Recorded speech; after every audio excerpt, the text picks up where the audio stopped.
ઓમ. સ્તુતિ લઈએ આપણે.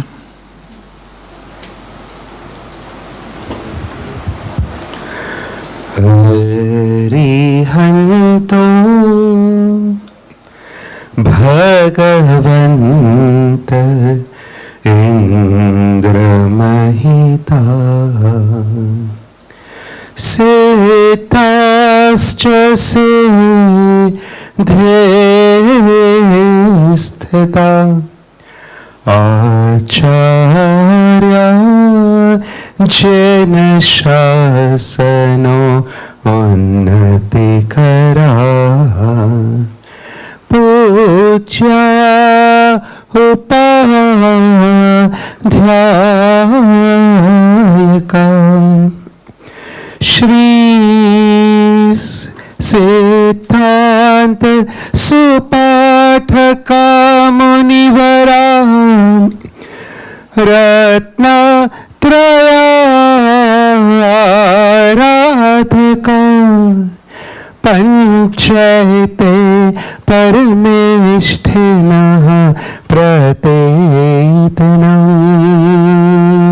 કુર્વન્તુ નો મંગલમ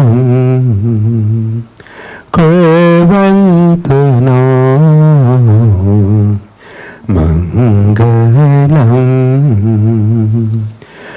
મહાદિવ્યા કુક્ષીરત્નમ શબ્દચિતરવાત્મજં રાજચંદ્રમહં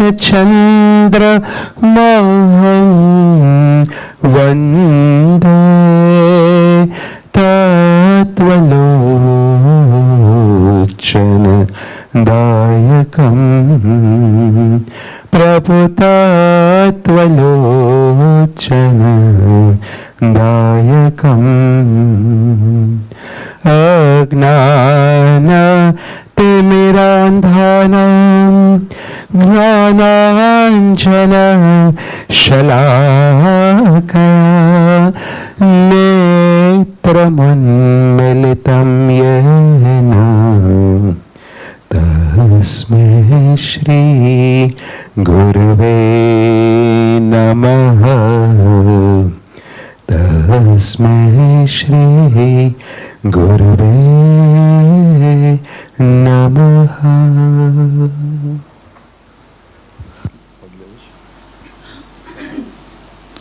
ઓમ.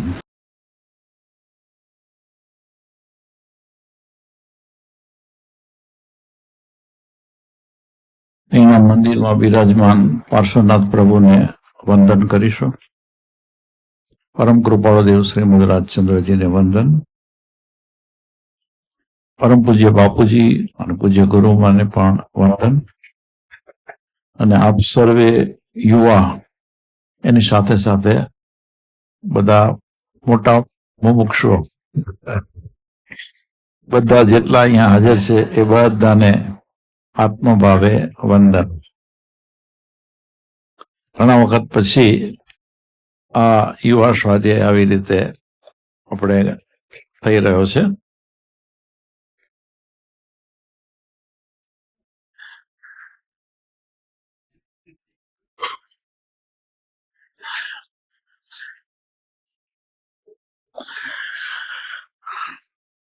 મનોવૈજ્ઞાનિક વિષય જે દર વખતે યુવા સ્વાધ્યાયની અંદર આપણે લેતા હોઈએ છીએ.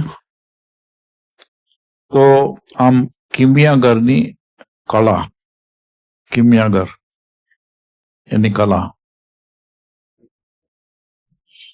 તો અખબારોમાં છાસવારે વાંચવા મળે છે કે બે ઠગોએ ભેગા થઈ અને એક માણસને મૂર્ખ બનાવી દીધો.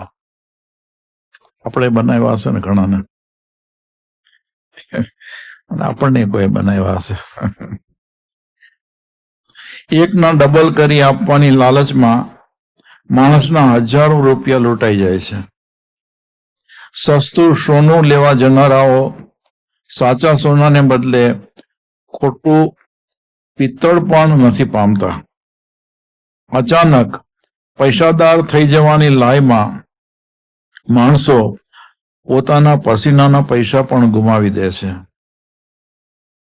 તો કેટલાક વળી કિમિયાગીરી કરતા હોવાનો દાવો દર્શાવી પિત્તળના, તાંબાના કે સોનાના ત્રાગડા રચે છે. અને આ તો સોના રૂપું અને પૈસાની વાત થઈ, પણ ખાલી એ પૈસાની બાબતમાં નહીં, પણ બીજી અસંખ્ય બાબતોમાં પણ આમ થતું જોવામાં આવે છે.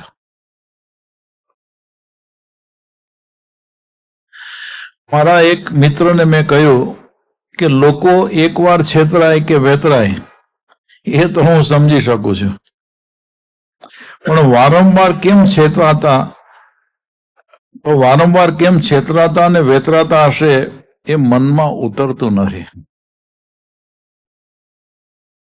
તો જવાબમાં કે મને લાગે છે કે માણસની લોભ વૃત્તિ એમાં મહત્વનો ભાગ ભજવતી હશે.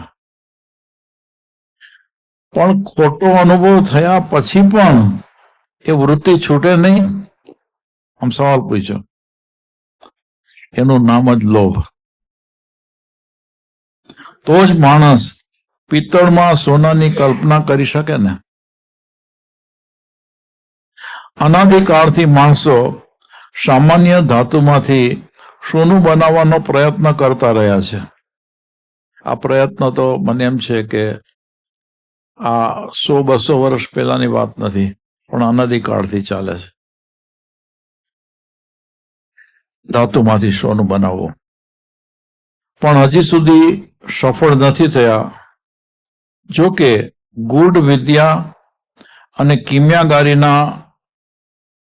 કિમિયાગારીના ઇતિહાસ તપાસતા એવા દાવા જોવા મળે છે કે માણસ પારાની ભસ્મ બનાવી અને તાંબાનું સોનું બનાવી શકે છે. આવી બાબતોમાં માણસ ફસાય છે પણ ખરો. કિમિયાગીરીની આ વાતો એક ધતિંગ અને ઠગબાજી કરતા વધારે કંઈ જ નથી. શ્રી અરવિંદ સાથે અનિલ વરન નામના એક સાધકને આ વિશે વાત થતા તેમણે પૂછેલું કે આજે ધાતુમાંથી સોનું બને એવી જે વાત છે ને, તો કે આવું રૂપાંતર શક્ય છે? અરવિંદને પૂછ્યું. અરવિંદ શું કહે છે? અવશ્ય શક્ય છે, બની શકે. સાવ ખોટી વાત તો નથી. જેમ શું વાત કરો છો? ધાતુના અણુ બદલી શકાય? આમ સવાલ પૂછ્યો. ત્યારે અરવિંદજી શું કહે છે કે શું એનાથી આગળ વાત કરું છું? હવે એનાથી આગળ વાતના પર વિચાર કરવાનો છે. માનવ પ્રકૃતિના પરિવર્તનમાં મને વધારે રસ છે. તાંબુ અને પિત્તળના પરિવર્તન કરતા પણ એ વધારે મહત્વની બાબત છે. આ શું? માનવ પ્રકૃતિ. અહીંયા બધા બેઠા છે, બધાની પ્રકૃતિ અલગ અલગ ને, બધાનો સ્વભાવ અલગ અલગ ને.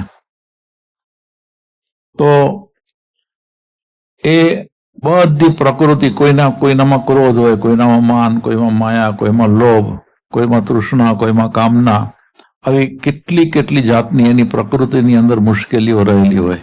સારી પણ વાત હોય. પણ આધ્યાત્મ માર્ગના પંથી સંસારની વચ્ચે રહેનારા જીવો,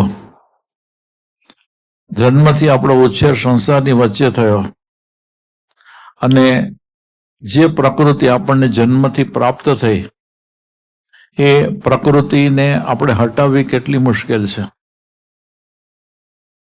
તમે બધા તો અહીંયા બેઠા છો, એને હવે આ સંસારમાંથી છૂટવું છે.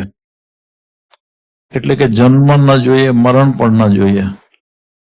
સુખ જોઈએ છે અને એ શાશ્વત સુખ જોઈએ છે, બાહ્ય સુખ નથી જોઈતું.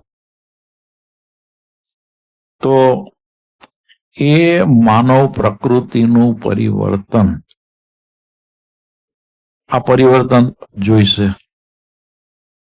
ક્રોધ હશે તો ક્રોધને બદલાવવો પડશે, ક્ષમા આવવી પડશે. એમ જે પણ દોષ આપણી અંદર રહેલા હશે ને, આપણી પ્રકૃતિમાં, એનું પરિવર્તન કરવું પડશે. અને અરવિંદજી કહે છે કે તાંબુ અને પિત્તળના પરિવર્તન કરતા પણ એ વધારે મહત્વની બાબત છે. આજનો માણસ ભૌતિકતાની દોડમાં પડ્યો હોય, આ સત્ય નહીં સમજી શકે. પણ યુગોથી માણસ પોતાની નિમ્ન પ્રકૃતિના પિત્તળનું સત્વરૂપ સુવર્ણમાં રૂપાંતર કરવાની સાધના કરતો આવ્યો છે. પણ અનાદિકાળથી જે જીવો ને પોતાનું આત્મકલ્યાણ કરવું છે, એ પોતાની પ્રકૃતિને બદલાવવા માટે થઈને પ્રયત્ન તો કરે જ છે. અને એમાં કે છે કે આધ્યાત્મિક કિમિયાગીરી દ્વારા એ શક્ય બન્યું છે. એમાં કિમિયાગીરી જોશે, પણ આધ્યાત્મિક એ શક્ય બનશે. જીવમાંથી શિવ પ્રગટાવવાની સાધના એ જ સાચી કિમિયાગીરી છે. જેઓ આ કિમિયો જાણે છે, એમના જીવનનું કથિર કંચનમાં પલટાઈ જાય છે. સવાલ પૂછીએ કે તમે આ કિમિયાગીરી જાણો છો?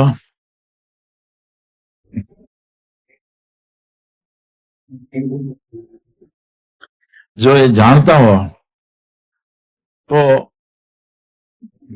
તમારી પ્રકૃતિને, એટલે કે આ જે કથિર છે એમાંથી એ કંચન એટલે કે સોનામાં પલટાઈ જશે.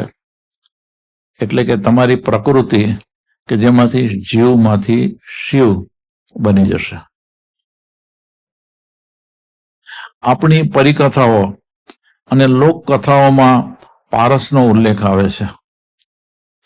વૈજ્ઞાનિક અભિગમવાળા બુદ્ધિશાળીઓ આ પારસને કોરી કલ્પના ગણાવે છે. પારસ, અહીંયા પારસ તો બેઠો હશે. એક પારસ કેવો છે કે આપણે પારસને ટચ કરીએ ને, જે ધાતુ એને ટચ કરે ને સોમ થઈ જાય પારસમાંથી. એટલી પારસમાં શક્તિ હોય છે. તો ઘણા લોકો એને કલ્પના ગણે. એમાં બુદ્ધિશાળી જેની બુદ્ધિ તેજ હોય ને, એને તો આ વાત સમજી પણ ન શકાય, એટલે એ માને જ નહીં. તો આને કોરી કલ્પના ગણાવે છે, પણ આ સાચું નથી. એવો એક પારસ છે જે લોખંડને તો શું, માટીના ઢેફાને પણ સોનામાં પલટાવી નાખી શકે છે. માટીના ટીકાને સ્વયં પારસમાં એનું પરિવર્તન કરી દે છે. એટલે જે પારસ જેને અડે, એ તો પારસ જે ધાતુને અડે એનું સોનું થઈ જાય ને, માટીથી પણ સોનું બની જાય. તો સોનું બને, પણ આ તો પારસ એમ કે છે કે એ પારસ જેને અડે એમાંથી પોતે પણ સામેવાળો પણ પારસ બની જાય. આપણા આનંદગંજી મહારાજ સાહેબના સ્તવનની અંદર પણ એ વાત આવે છે. અને આપણે બધાએ અહીંયા સુધી પહોંચવાનું છે પ્રાર્થનામાં. તો એના માટે શું જોઈએ? તો કે સંપૂર્ણ શ્રદ્ધા સાથે ઉચ્ચ આદર્શને, સંપૂર્ણ શ્રદ્ધા સાથે ઉચ્ચ આદર્શને સમર્પિત થવાની ક્રિયા એ એવો પારસ છે કે જે સમગ્ર જીવનને નવું રૂપ અને નવી દિશા આપવાની ક્ષમતા ધરાવે છે. આપણે એ ક્ષમતાનો ઉપયોગ કરીએ છીએ કે નહીં, એ બીજો સવાલ છે. હવે આ જે વાત છે, તમે બધા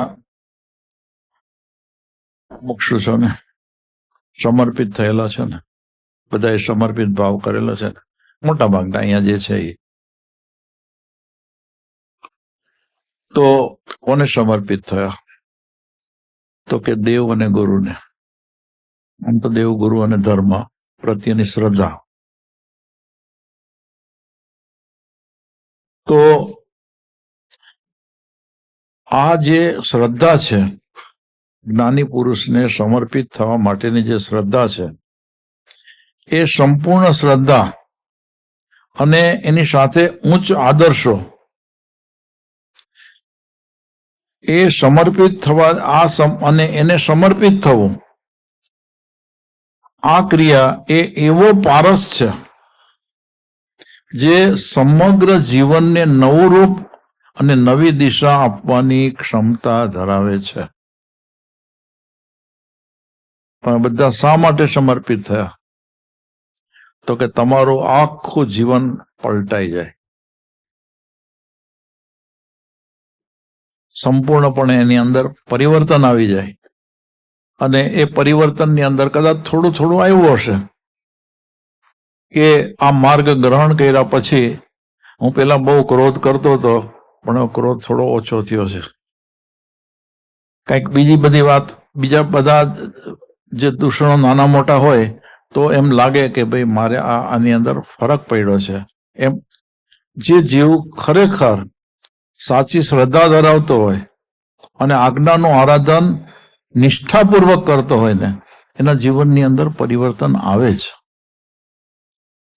અને એ સમગ્ર જીવનને નવું રૂપ, પછી આખા જીવનને નવું રૂપ અને નવી દિશા આપવાની એની અંદર ક્ષમતા રહેલી છે. તો આપણે અહીંયા બેઠેલા છે બધાએ, એ ક્ષમતાનો ઉપયોગ કરીએ છીએ કે નહીં, એ બીજો સવાલ છે. રાધા કૃષ્ણન, હવે આ બીજી વાત છે કે રાધા કૃષ્ણન એક અંગ્રેજને કહે કે અમે ભૌતિકતાની દોડમાં પશ્ચિમ સાથે ખોટી સ્પર્ધામાં નથી પડ્યા, એવું તમને શા માટે લાગે છે એ નથી સમજાતું. હવે આમ તો જો કે હવે આવશે, તો રાધા કૃષ્ણને અંગ્રેજને આટલું કીધું, તો અંગ્રેજ શું કે છે? આ વાત, આ ઉઘાડી વાત નથી. એટલે કે તમે જે કહો છો એ તો સત્ય છે કે બધા ભૌતિકતાની દોડમાં તો પડ્યા જ છે, એમ આ અંગ્રેજ કે છે. રાધાકૃષ્ણન કે છે કે ઉપરથી જોતા એમ લાગે કે ભૌતિકતાની દોડમાં બધા પડ્યા છે, પણ ઊંડાણથી જોતા એવું ના પણ લાગે. હવે આ ઊંડાણથી જોતા, ત્યારે ઓલો અંગ્રેજ પૂછે છે કેવી રીતે? તો કે અમારી દોડ પણ ભૌતિક પંથે જ છે. રાધાકૃષ્ણન કહે છે તો ખરી ભૌતિક પંથે, પણ અમે અમારા આધ્યાત્મિક મૂલ્યો બદલાવા દીધા નથી. અમારા જે અનાદિકાળથી આધ્યાત્મિક મૂલ્યો છે એ એવા ને એવા રાખ્યા છે, એમાં અમે ફેરફાર નથી કર્યો. કહો કે અમે તમામ મૂલ્યોમાં મૂળભૂત પરિવર્તન ન કરવાનો પ્રયત્ન કર્યો છે. જેટલા મૂલ્યો છે ને એ બધા સતત જેમ મૂળમાં જેવા એ મૂલ્યો છે ને એવા જ અમે હજુ સુધી પણ ટકાવી રાખ્યા છે.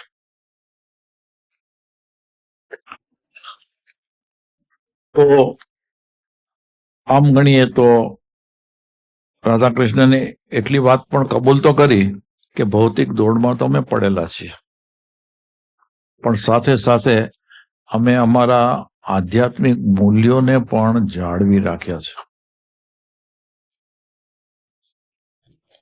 આધ્યાત્મિક કિમિયા દ્વારા આપણે ભૌતિક મૂલ્યોને આધ્યાત્મિક મૂલ્યોમાં પલટાવી શકીએ છીએ. ભૌતિક મૂલ્યોને પણ આધ્યાત્મિકમાં પલટાવી શકીએ છીએ. હવે કેટલું સમજતા હશે એ જ અત્યારના આમ જોતા એવું લાગે છે કે ડિફિકલ્ટ છે, પણ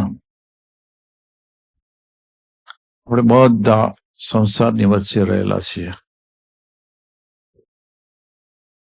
અને હકીકતની અંદર અત્યારના ભૌતિકતાની પાછળની દોટ છે. માણસને ધન જોઈએ છે, દોલત જોઈએ છે, પૈસો જોઈએ છે, સારું ઘર જોઈએ છે, સારી મોટર જોઈએ છે, બધું સારું સારું સારું સારું બધું જ સારું જોઈએ છે. હવે એ છે સારું જોઈએ છે અને કદાચ સારું મળ્યું છે કેમ કે આપણા પુણ્ય, કે આપણને જે જોતું હોય એ મળે ત્યારે એનું કારણ આપણા પુણ્ય, પૂર્વભાવના પુણ્ય. પણ હવે આપણે ભૌતિકતામાં જ રાચવાનું નથી. હવે એનું પરિવર્તન આધ્યાત્મિકતામાં કરવાનું છે. આપણા જીવનની અંદર એને આધ્યાત્મનો રંગ આપવાનો અને પછી એ રંગને વધુ ને વધુ ઘેરો ગાઢો બનાવતા જવાનું છે. અને કે છે કે આ સત્ય ભૂતકાળમાં સ્પષ્ટ હતું, વર્તમાન યુગમાં પણ આપણે એને સાચું પાડી શકીએ છીએ. એ માટે પ્રયત્ન તો કરવો જ રહ્યો. આધ્યાત્મિક કિમિયો કંઈ આપોઆપ ઓછો જ કામમાં આવવાનો હતો. જ્યાં સુધી આપણે આ મૂલ્યને બદલી અને આધ્યાત્મિકતામાં નહીં બદલીએ ત્યાં સુધી આપણો પ્રયત્ન ચાલુ રહેવો જોઈએ. એની મેળે નથી થઈ જવાનું એમ કે છે.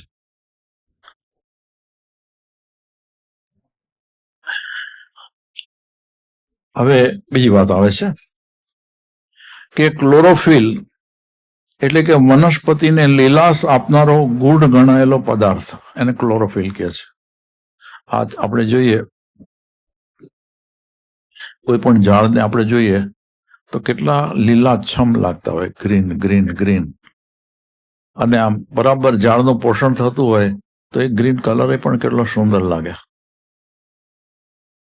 તો એ ક્લોરોફિલ એટલે કે વનસ્પતિને લીલાશ આપનારો ગુડ ગણાયેલો પદાર્થ શોધનાર વૈજ્ઞાનિકે પોતાની શોધનું વિવરણ કરતા ગ્રંથના અંત ભાગમાં લખ્યું છે કે પાંદડાને લીલા રાખનારું આ ક્લોરોફિલ શાનું બને છે એની હજુ પણ કોઈને ખબર પડી નથી.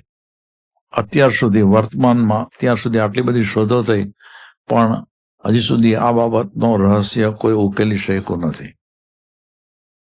આ રહસ્યમય પદાર્થ વનસ્પતિના જીવનનું જીવન છે.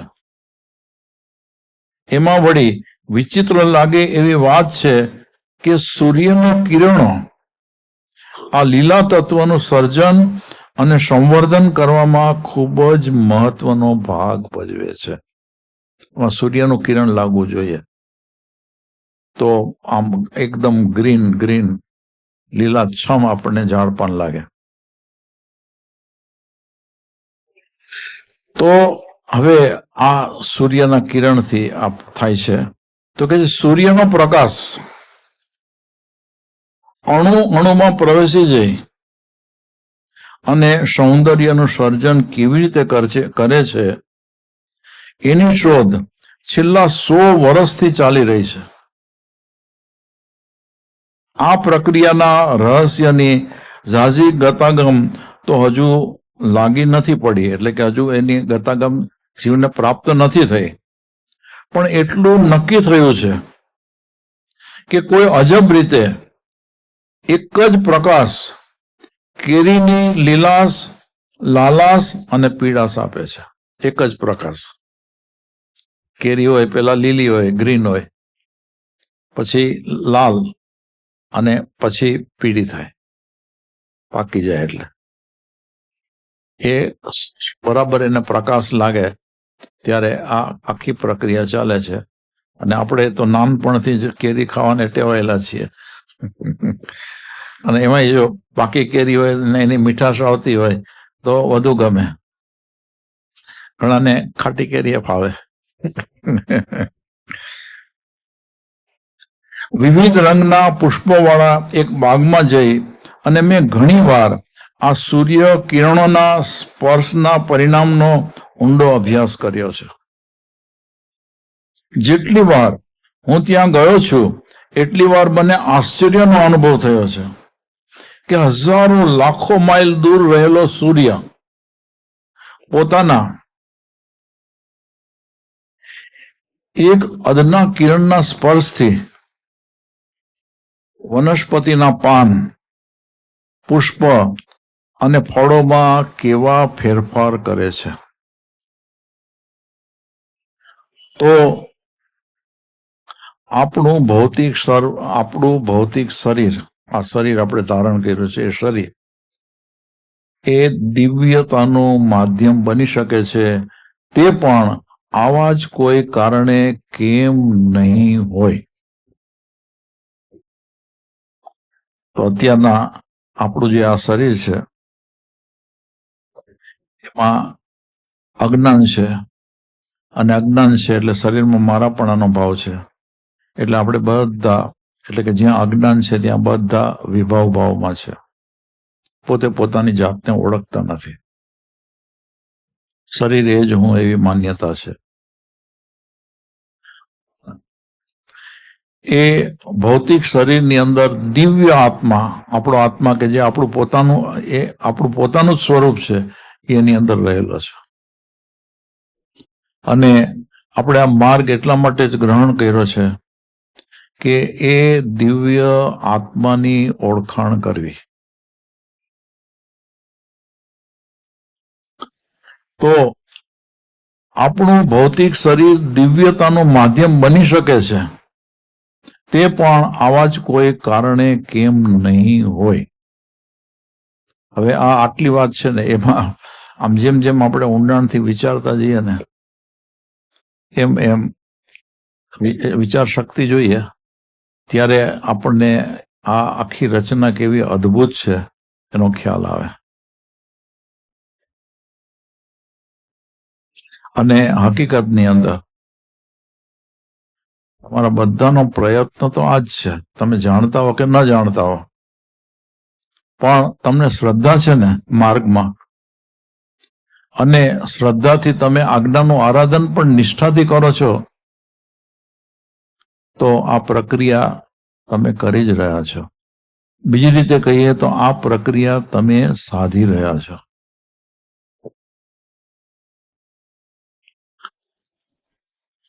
હવે બીજી વાત આવે છે કે અમારા એક વડીલ ભારે લોભી હતા. મર્યા ત્યારે એમણે લાખોનો વારસો મૂકેલો. એમના પત્નીએ એ શાપિત વારસાનો સદુપયોગ શરૂ કર્યો. તો વડીલ જીવતા હતા ત્યાં સુધી કોઈને વાપરવા ન આપ્યો. બરાબર સાચવીને જ રાખે, સાચવીને, અને વધુ ને વધુ ભેગું કરતા જાય. એટલે એના પત્નીને બરાબર ખબર કે આ પૈસા શાપિત છે, કેમ કે આ પૈસા ભેગા કર્યા છે એને આમ સાવ સચ્ચાઈથી ન્યાયપૂર્વકની કમાણી હોય એવી રીતે નથી કર્યા. એને ખોટા સાચા કરી અને પૈસા ભેગા કર્યા છે. એટલે એને એ જે પૈસા છે એને શાપિત કીધા, અને હવે વારસામાં મૂકી ગયા એના પત્ની માટે. એટલે એના પત્નીએ એ શાપિત વારસાનો સદુપયોગ શરૂ કર્યો. સદુપયોગ કેવી રીતે? તો કે નાત જાતને બાદ રાખ્યા વગર એમણે ગામના 10 છોકરાઓને ભણાવ્યા. ભલે ગમે તે નાત કે જાત ન હોય, પણ 10 છોકરાને ભણાવ્યા. એક અનાથ આશ્રમને 3 લાખ રૂપિયાની મદદ કરી. વિધવાઓ માટે શ્રમ વર્ગ ખોલ્યો. મરણ પામતા પહેલા 7 લાખ રૂપિયાનું ટ્રસ્ટ બનાવ્યો. પોતાને માત્ર 300 રૂપિયામાં મહિનો પોતાને માટે માત્ર 300 રૂપિયામાં મહિનો કાઢી નાખતા. એટલે કે એનો ખર્ચો ખાલી એટલાની અંદર જ કરતા. અને એ વડીલ ગયા તો એનું મકાન કેવું હતું? તો કે રાજમહેલ જેવું. એ રાજમહેલ જેવું મકાન પણ વેચી અને એને દાનમાં પૈસા વહાવી રાખ્યા. આમ જે સ્થાપિત વારસાનો પૈસા હતા એને એ પૈસાને ધન્ય કર્યા. આમ જળ ગણાયેલા પૈસાને કેટલાય માણસો ઉચ્ચ આદર્શોને સ્પર્શ આપી અને તેમને દિવ્ય બનાવી દે છે. એનું જ આ એક ઉદાહરણ ગણી શકાય ને, એમ કરીને સવાલ પૂછ્યો છે. ઈશ્વરચંદ્ર વિદ્યાસાગર પોતાની જે તે આવકનો મોટો ભાગ ગરીબ અને જરૂરિયાત વાળા લોકો માટે ખર્ચી નાખતા. આટલી વાત આપણે જે કરી કે જે ધન છે, લોભી માણસનું જે ધન છે, એની પત્ની એનો કેવો સારો એવો સદઉપયોગ ગણાયો. અને પછી આમાં એને આ વચન કેવું મૂક્યું કે આમ જળ ગણાયેલા પૈસાને કેટલાય માણસો ઉચ્ચ આદર્શોનો સ્પર્શ આપી અને એને દિવ્ય બનાવી દે છે. કેવી સરસ વાત મૂકી.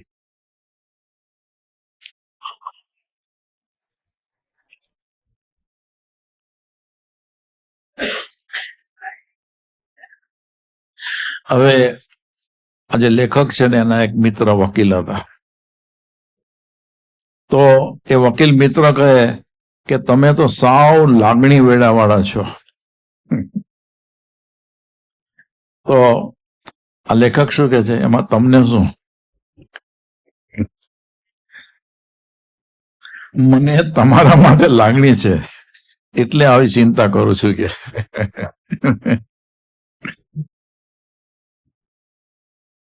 ત્યારે લેખક કહે છે કે એ લાગણી ખોટી છે, જડ છે.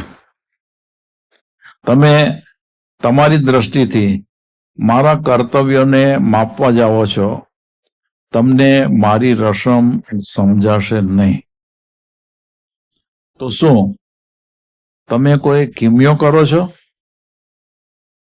ત્યારે લેખક કહે છે એમ જ.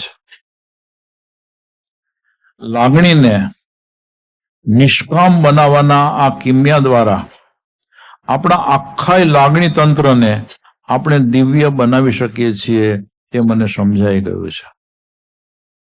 હવે આ આખું વચન એવું છે કે હું સમજાવવાનો પ્રયત્ન કરું છું.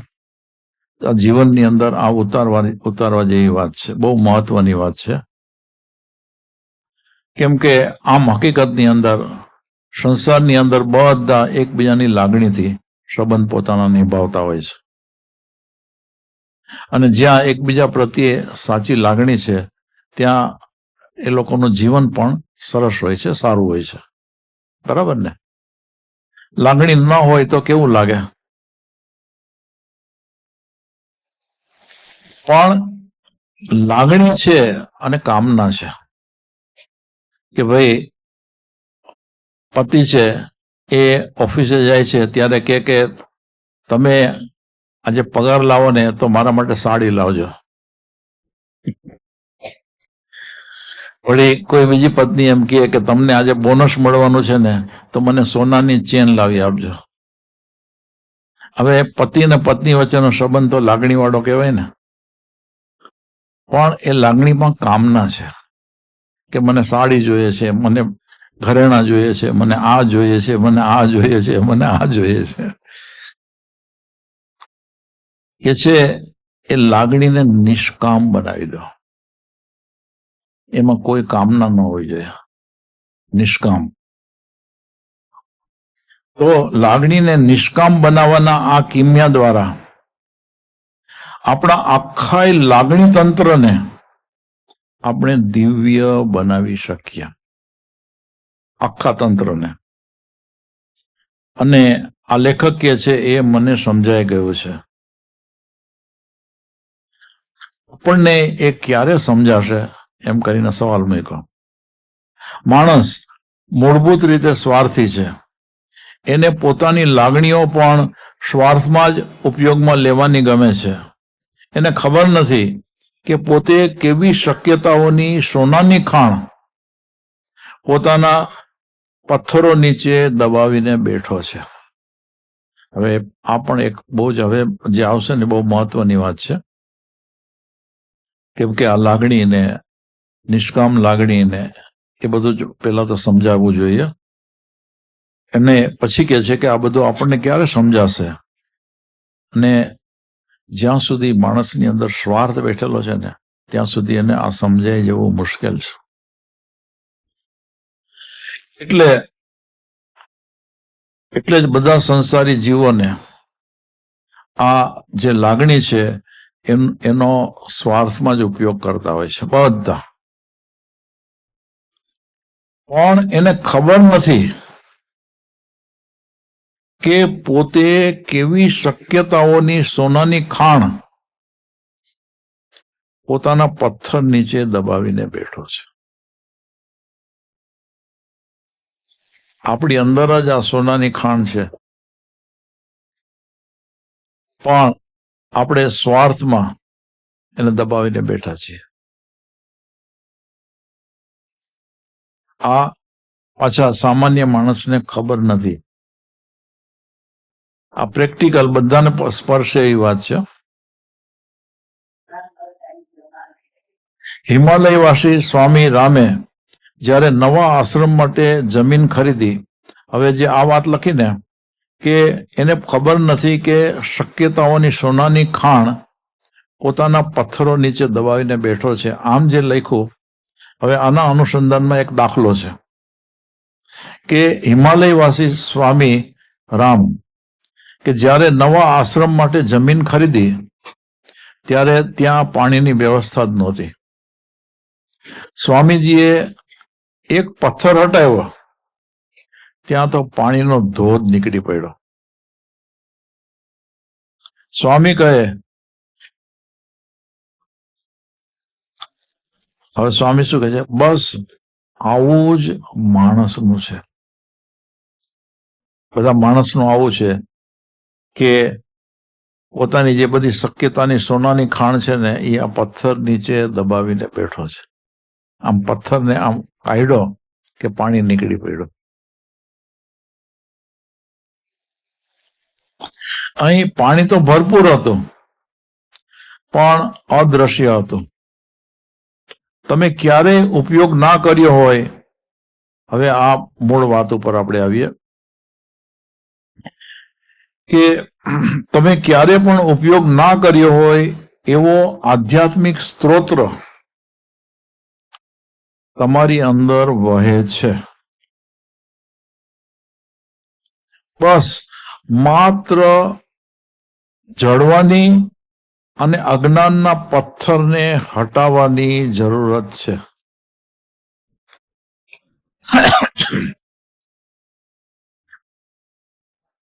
તો હવે આપણે આ એક પથ્થરને હટાવવાનો છે. કયો પથ્થર? તો કે અજ્ઞાનનો. કેમ કે આપણી અંદર બધું ભરેલું છે. જેમ જમીન તો લીધી આશ્રમને માટે, પણ પાણીની સગવડ નહોતી. પાણી તો અંદર હતું જ, ભરપૂર હતું, પણ લીધી ત્યારે તો કોઈ વ્યવસ્થા નહોતી. આમ સ્વામી એક પથ્થર હટાવ્યો,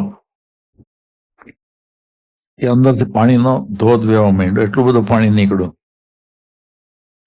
આવી રીતે આપણી અંદર પણ પાણી વહી રહ્યું છે. આપણને પથ્થર હટાવવાની સૂઝ છે નહીં. સૂઝ પડવી જોઈએ. કેમ કે આધ્યાત્મિક સ્ત્રોત તમારી અંદર વહી રહ્યો છે.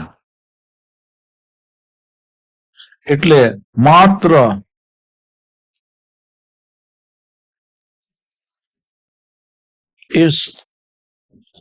એ જે પથ્થર કે જેને આપણે હટાવવાનો છે એ પથ્થરને ગોતવો જોઈએ, જડવાનો, અને એ પથ્થરને હટાવવાની જરૂરત છે.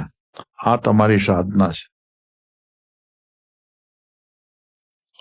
આ આરાધના કરી અને અંદર બેઠેલા સ્ત્રોતને બહાર કાઢવાનો છે.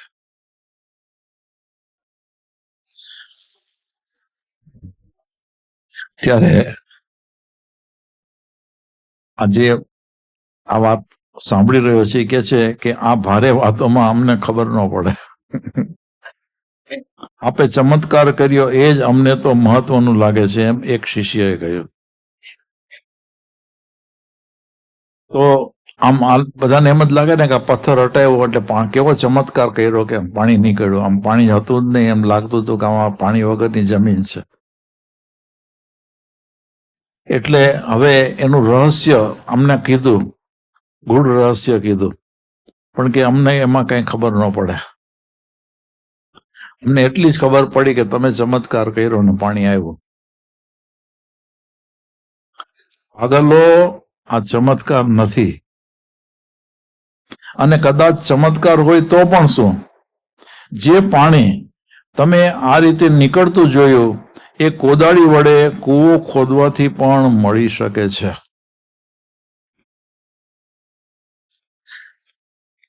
કેમ કે હકીકતની અંદર પાણી જોઈતું હોય તો કૂવો ખોદવો પડે ને. કેટલા ફૂટ અંદર જાય, નીચે જમીનમાં જાય ત્યારે પાણી નીકળે.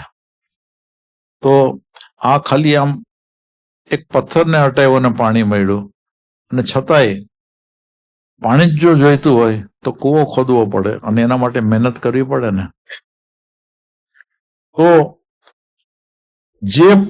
જે પાણી તમે આ રીતે નીકળતું જોયું એ કોદાળી વડે કૂવો ખોદવાથી પણ મળી શકે છે, પણ આપે તો કોદાળી વગર જ પાણી કાઢ્યું ને. એમ શિષ્ય કહે છે, અરે રામ, હું એમ કહેવા માંગુ છું કે પથ્થરમાં પાણી છુપાયેલું છે, એ જ રીતે માણસની અંદર દિવ્ય શક્તિ સૂતેલી છે. બધા માણસની અંદર દિવ્ય શક્તિ સૂતેલી જ પડી છે. આવું બધું સાંભળે એટલે અડધી ગતાગમ હોય ન હોય એટલે કે છે એ તો ચમત્કાર જ કહેવાય ને. સુષુપ્ત દિવ્ય શક્તિઓનો ઉપયોગ કરી અને કોઈ પણ માણસ ચમત્કાર કરી શકે છે, પણ પ્રેરક બળ, યોગ્ય દિશા અને મહાન લક્ષ્યને અભાવે આ દિવ્ય શક્તિઓ એમની એમ રહી જાય છે. એક તો પ્રેરક બળ જોઈએ, બીજું યોગ્ય દિશા. જે પણ કાર્ય કરવું છે એ સાચી દિશા હોવી જોઈએ, અને લક્ષ્ય મોટું મહાન લક્ષ્ય. આનો અભાવ છે જીવોની અંદર. સામાન્ય મોહિત જીવો, સંસારી જીવો, એ પોતાની અંદર એ દિવ્ય શક્તિ પડેલી છે, પણ આ બધી વસ્તુનો અભાવ હોવાથી એની વાત એમને એમ જ પડીને રહી જાય છે. એ દિવ્ય શક્તિને બહાર કાઢી શકતો નથી. તમારે કાઢવાની છે, મહેનત કરવી પડશે. મહેનત કરશો, સમજણ કરશો તો આ દિવ્ય શક્તિ નીકળશે. હરવું ફરવું, ખાવું પીવું અને બાહ્ય સુખ પ્રાપ્ત કરવું અને એ રીતે જીવન વિતાવવું એ જીવન નથી. કેમ કે આપણે એને સાચું જીવન કહીએ કે ભાઈ એની અંદર તો મોજ મજા છે, જલસા છે, પણ એ કેટલો વખત. આ દિવ્ય શક્તિ જ્યારે પ્રાપ્ત થશે ને ત્યારે આ બાહ્ય કોઈ પણ વસ્તુની જરૂરત નહીં પડે. જે મજા અંદર બેઠેલી છે ને એ જ બહાર આવશે.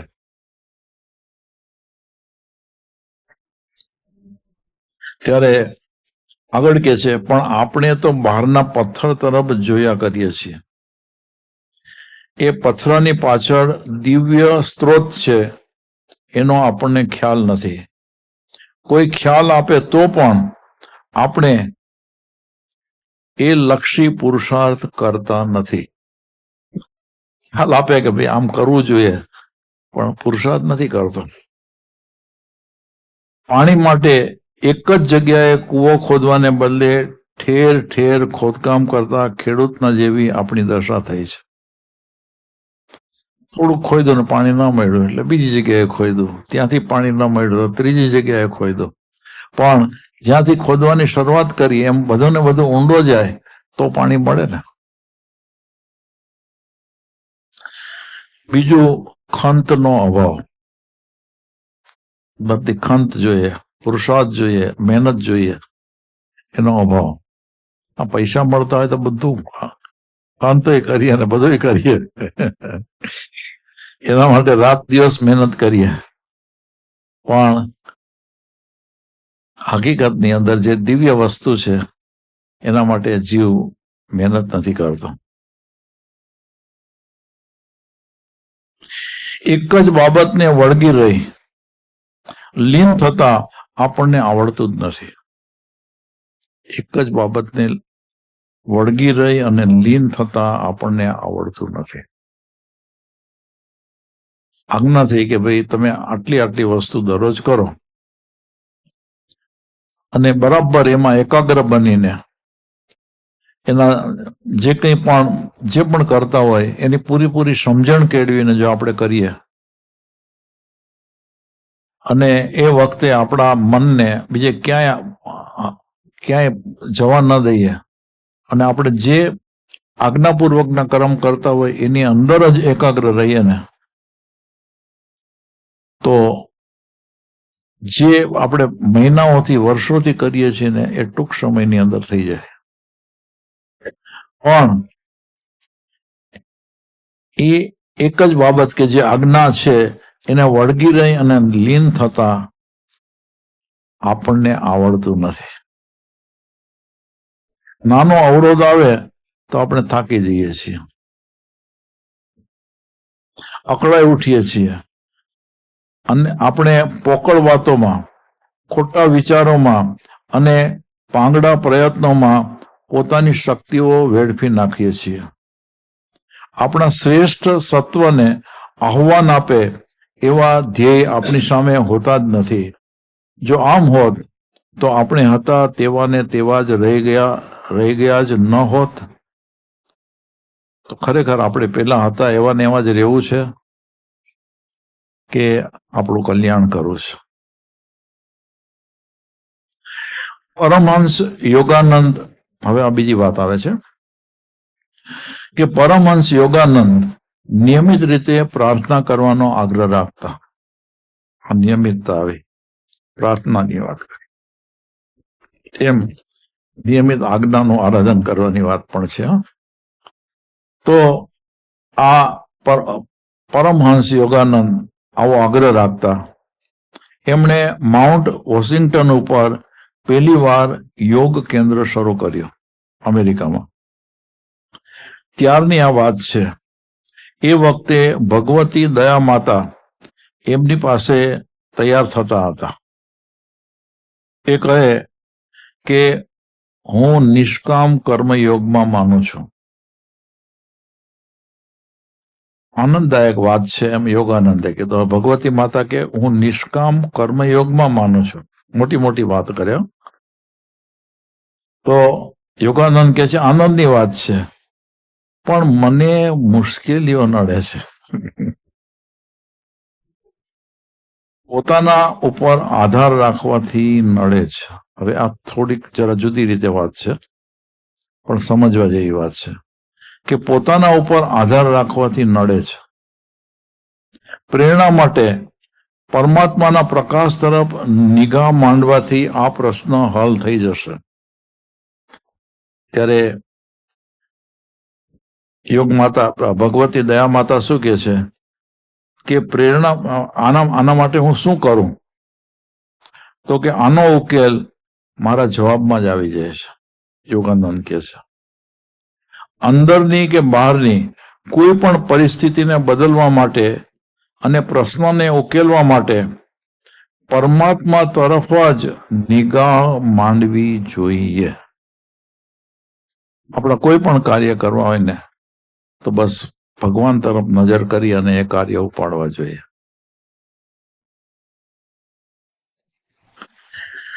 ખાલી પોતાના ઉપર આધાર રાખીને પ્રયત્ન નહીં કરવો જોઈએ, પણ ખરેખર ભગવાન ઉપર વિશ્વાસ રાખી ભગવાનને આગળ કરી અને પોતાના કાર્ય કરવા જોઈએ એમ યોગાનંદજી કહે છે.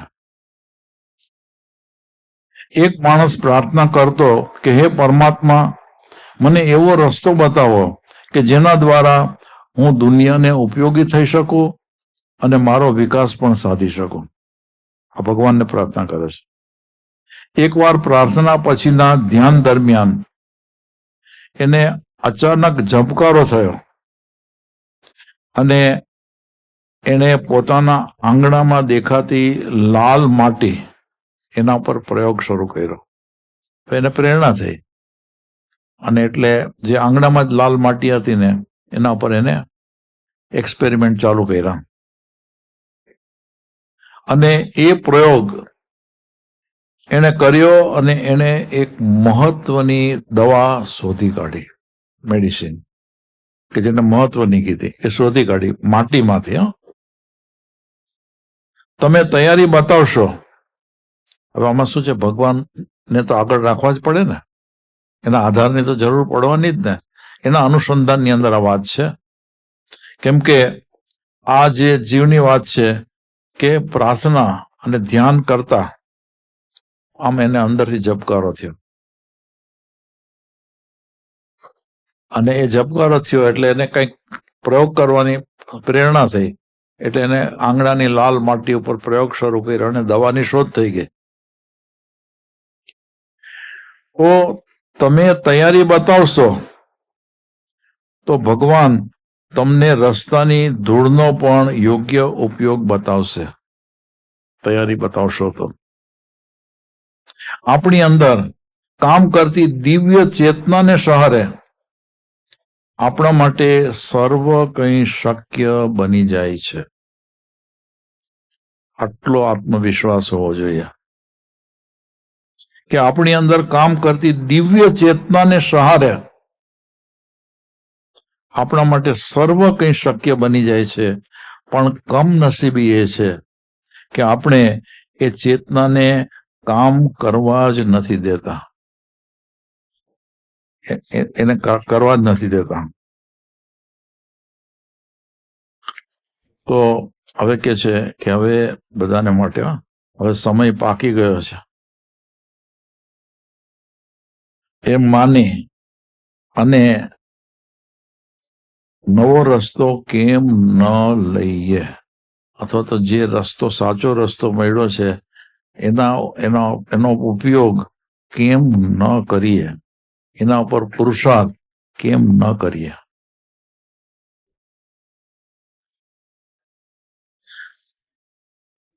બે માણસ હતા. હવે બીજી વાત છે, ડુંગરના ઢાળની વચ્ચોવચ્ચ હતા, ક્લાઇમ્બિંગ કરતા હતા પહાડ ઉપર. એમ સમજો ને કે યાત્રા કરવા નીકળ્યા હશે. તો એને યાત્રા પર્વત ઉપરની યાત્રા હશે એટલે આમ ડુંગરાનો ઢાળ હોય ને એમ કરતા કરતા અડધે રસ્તે પહોંચી ગયા. ત્યારે એક જણ બોલ્યો, અરે રે, હજુ અડધો ડુંગર ચડવાનો બાકી છે.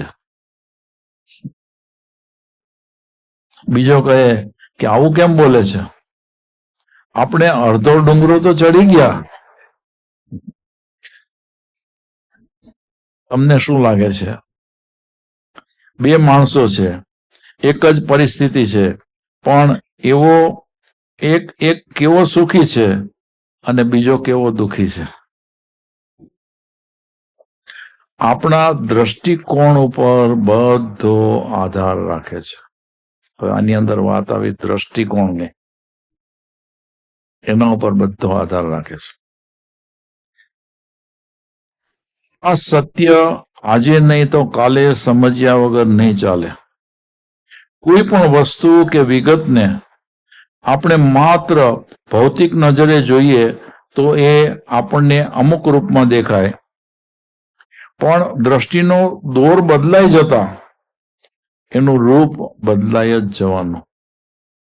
દ્રષ્ટિ જ બદલવાની જરૂર છે.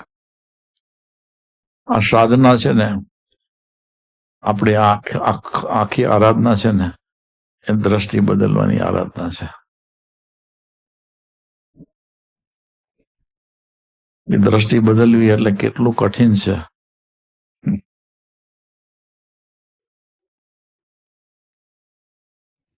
માર્ટિન બ્યુબર નામનો એક મહાન ચિંતક, એનું ચિંતન એટલે કે 100 ટચનું સોનું. પોતે ભારોભાર આધ્યાત્મિક અને આધ્યાત્મને રોજિંદા જીવનમાં વણવાનો એ ગજબનો નિષ્ણાત. આધ્યાત્મિક ખરો અને પાછો એ આધ્યાત્મિક રીતે પોતાના જીવનની અંદર વણે અને એનો પાછો એ નિષ્ણાત. એણે લખ્યું કે માણસને કદાચ ખબર જ નથી કે એનામાં જે ભર્યું છે એ શું છે અને એનું મૂલ્ય કેટલું છે. આ બધાની અંદર કેટલું ભર્યું છે એની એને ખબર નથી. એનું મૂલ્ય કેટલું છે એની પણ એને ખબર નથી. મહાન તત્વના વિરાટ ઢગલાનો એક અંશ પણ ઉપયોગમાં લેવાય તો આખું જગત બદલાઈ જાય. હવે મહાન તત્વ છે એનો વિરાટ મોટો ઢગલો છે ને ખાલી એના એક અંશનો ઉપયોગ કરો કે છે. એક જ અંશનો ઉપયોગ કરો તો આખું જગત બદલાઈ જાય. આમ આધ્યાત્મિક કિમિયા દ્વારા આપણે પરાજયને વિજયમાં પલટી નાખી શકીએ એવી તાકાત આપણી અંદર ભરેલી છે. પરાજયમાંથી વિજય બનવાનું છે.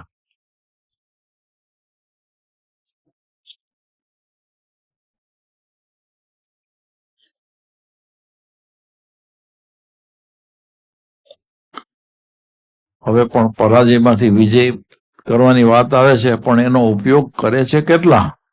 કોણ કરે છે? તો ગણપતિ શાસ્ત્રી નામના દક્ષિણના એક વિદ્વાન, દ્રાવિડ ભાષાઓ સાથે સંસ્કૃત અને અંગ્રેજી ભાષાઓના પણ નિષ્ણાત, એમણે વૈદિક સાહિત્યનું મંથન કરી અને વિશ્વને તેના રહસ્યોનો ઓછો ખ્યાલ આપવાનો પ્રયત્ન કર્યો છે.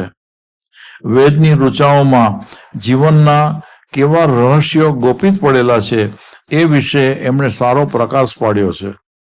એમણે વેદની આ ઋચાઓનો ખાસ ઉલ્લેખ કર્યો છે અને એમાં કહે છે, અગ્નિને કહે છે કે હે પરમ અગ્નિ, તું અમને જીવંત રાખે છે, પણ તારી રાખ તો અમારે જ દૂર કરવી પડે છે. અગ્નિને કહે છે. આપણા જીવનની અંદર આ જે ઉર્જા છે એની અગ્નિ છે એ મહત્વનો ભાગ ભજવે છે અને એનાથી લોકો જીવંત રહે છે. પણ એ ઉર્જાથી જે રાખ થાય એને તો આપણે દૂર કરવી પડે ને. આપણામાં એક દિવ્ય અગ્નિ છે. હવે એ જ વાત કે આપણા બધાની અંદર એક દિવ્ય અગ્નિ છે, દિવ્યતા વસે છે. આપણી અંદર રહેલી શક્તિઓનો યોગ્ય ઉપયોગ કરવાથી કોઈ પણ પરાજયને વિજયમાં ફેરવી નાખી શકાય છે અને જીવનને જ્યોતિર્મય બનાવી શકાય છે. આનો સાચો અર્થ જાણી શકાય છે. ફરીથી લો છું, બધાની અંદર દિવ્ય અગ્નિ રહેલો છે. દિવ્ય અગ્નિ છે. એટલે કે એ દિવ્યતા બધામાં રહેલી છે. એ રહેલી તો છે, પણ એની શક્તિ, એ દિવ્યતાની જે શક્તિ છે એનો આપણે કેટલો ઉપયોગ કરીએ છીએ? તો કે છે એ શક્તિઓનો યોગ્ય ઉપયોગ કરવાથી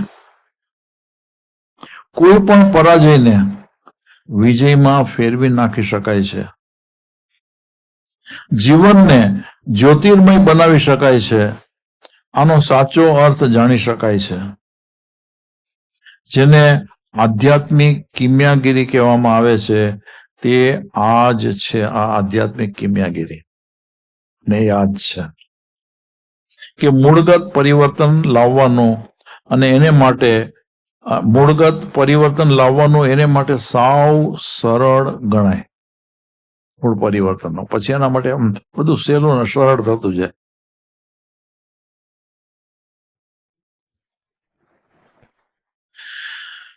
મૃણાલ નામનો એક બંગાળી, હવે પછી બીજી વાત આવે છે કે મૃણાલ નામનો એક બંગાળી સાધક સાબરમતીને કિનારે સાધના કરે.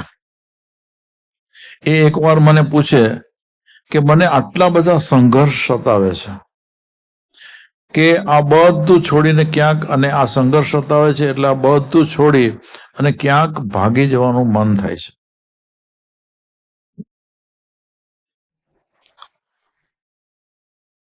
આ સાધક છે, બંગાળી છે, સાબરમતીના કિનારે સાધના કરે છે.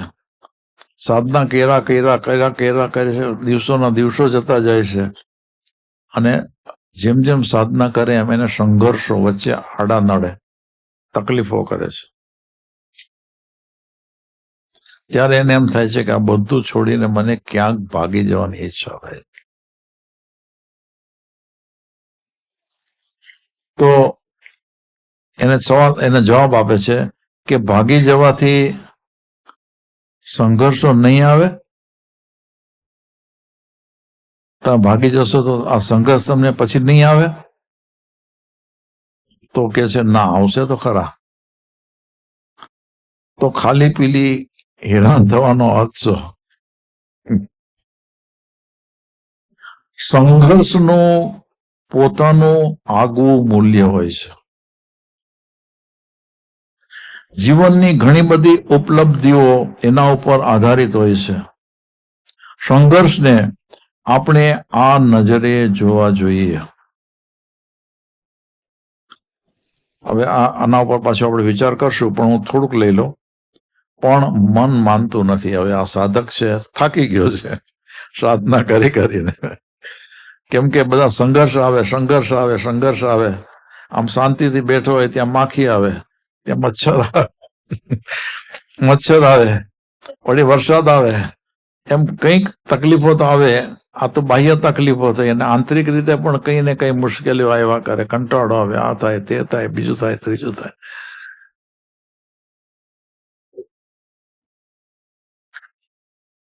એટલે એ થાકી ગયો છે. એટલે આ બધી વાત કરી તો કે મન માનતું નથી. લેખક શું કે છે? એ તમારા મનનો સંઘર્ષ છે. મન માનતું નથી ને, એ તમારા મનનો સંઘર્ષ છે. હકીકતમાં બધા સંઘર્ષ મનના જ હોય છે. જેટલા સંઘર્ષો ઉભા થાય છે ને, એનું મૂળ કારણ મન છે.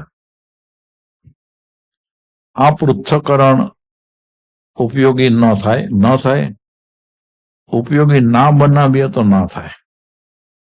એને માટે પુરુષાર્થ કરવો પડે, સમજણને બરાબર ઉપયોગમાં લેવી પડે.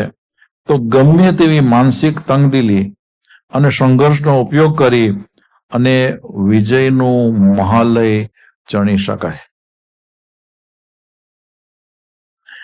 આ પ્રક્રિયા પણ પારસ જ છે. આ પ્રક્રિયાને પારસ કીધા.